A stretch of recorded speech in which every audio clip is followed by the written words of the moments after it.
இந்த மணவிழா நிகழ்ச்சி மிகவும் சீரோடும் சிறப்போடும் நடைபெற்று கொண்டிருக்கிறது.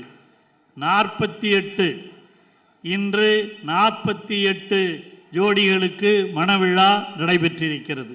அதை நடத்தி வைத்திருப்பவர் இன்று 27ஆம் தேதி இந்த மாதம் 48வது வயதை பிறந்த நாளை கொண்டாடியிருக்கிற நம்முடைய தளபதி அவர்களுடைய வாரிசு, நம்முடைய இளைய தளபதி, வருங்கால தமிழகம் மட்டுமல்ல இந்தியாவிற்கே வழிகாட்டி செல்லக்கூடிய நம்முடைய உதயநிதி அவர்கள் 48வது பிறந்த நாள் காணுகிற உதயா அவர்களுக்கு பிறந்த நாள் வாழ்த்துக்களை உங்கள் சார்பாக இப்பொழுதே முன்கூட்டியே சொல்லிக்கொள்ள நான் கடமைப்பட்டிருக்கிறேன்.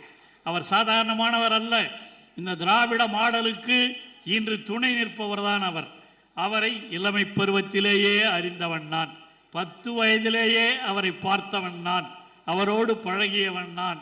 அந்த 10 வயதிலே இருந்து இன்று 48வது வயதிலேயும் அவரை பார்ப்பதற்கு, அவரோடு பழகுவதற்கு நான் உண்மையிலேயே மட்டற்ற மகிழ்ச்சி அடைகிறேன். அந்த 10 வயதிலே அவர் எடுத்த அந்த உணர்வுகள், பெரியார் அண்ணா கொள்கைகளின் வழியே நடந்தவர். இன்று தளபதி காட்டுகிற வழியிலே அந்த திராவிட மாடல் ஆட்சியை நடத்தி கொண்டிருக்கிற துணை முதல்வராக இருந்து நடத்தி கொண்டிருக்கிற உதயநிதி அவர்கள் இங்கே வந்திருக்கிறார்கள். மணமக்களே, நீங்கள் எல்லாம் இன்று மிகச்சிறப்பாக இந்த மணவிழாவை நடத்தி கொண்டிருக்கிறீர்கள். உங்களுக்கு தெரியும், இந்த மணவிழா இப்பொழுது சிறப்பாக இங்கே நடைபெற்றிருக்கிறது.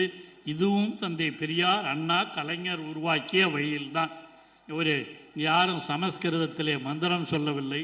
சமஸ்கிருதத்திலே என்ன மந்திரம் சொன்னார்கள் என்று யாருக்கும் புரியாத ஒரு சூழ்நிலை ஒரு காலத்திலே இருந்தது. இன்று மணமக்கள் வாழ்க என்று நாங்கள் எல்லாம் தமிழிலே வாழ்த்துகிறோம். உதயா வாழ்த்தவிருக்கிறார். அந்த வாழ்த்துதல் உங்கள் வாழ்க்கையிலே மிக சிறப்பாக அமையும். ஒன்றே ஒரு வேண்டுகோள், எப்பொழுதும் எல்லா திருமண விழாக்களிலும் வைப்பது, அப்பொழுதெல்லாம் என்ன சொல்லுவார்கள், முக்கோணத்தை போட்டு என்ன சொல்லுவாங்க, முக்கோணம் 3 குழந்தைகள், 3க்கு மேல் வேண்டாம் என்பார்கள். அப்போ என்னாச்சு, நாம் இருவர் நமக்கு எத்தனை இருவர்னாங்க. இப்போ என்ன பண்ணுறாங்க, நாம் இருவர் நமக்கு ஒருவர் அப்படிங்கிறாங்க. இன்னும் கொஞ்ச நாள் போனால் நாம் இருவர் நமக்கு இதற்கு வேறொருவர்னு கேட்டாலும் கேட்பான். ஆனால் நீங்கள் பெறுகிற குழந்தை, உதயநிதி நடத்தி வைத்திருக்கிற திருமணம் அவருடைய வழியிலே, உதயா வழியிலே, அவரை போல நீங்களும் இந்த கொள்கைகளை பின்பற்றி நடக்க வேண்டும். அதுதான் மிக மிக முக்கியம். இளைஞர் அணி, இங்கே இருக்கிற நம்முடைய ஆர்டி சேகரும் இளைஞரணியிலே இருந்து வளர்ந்தவர் தான். இளைஞரணியிலே இருந்து இன்று மாவட்ட செயலாளராக உயர்ந்திருப்பவர்.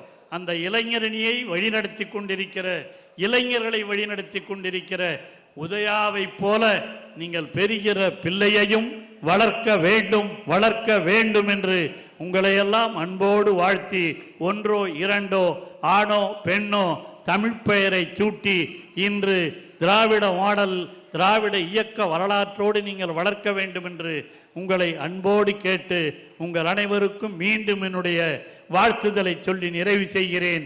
நன்றி, வணக்கம்.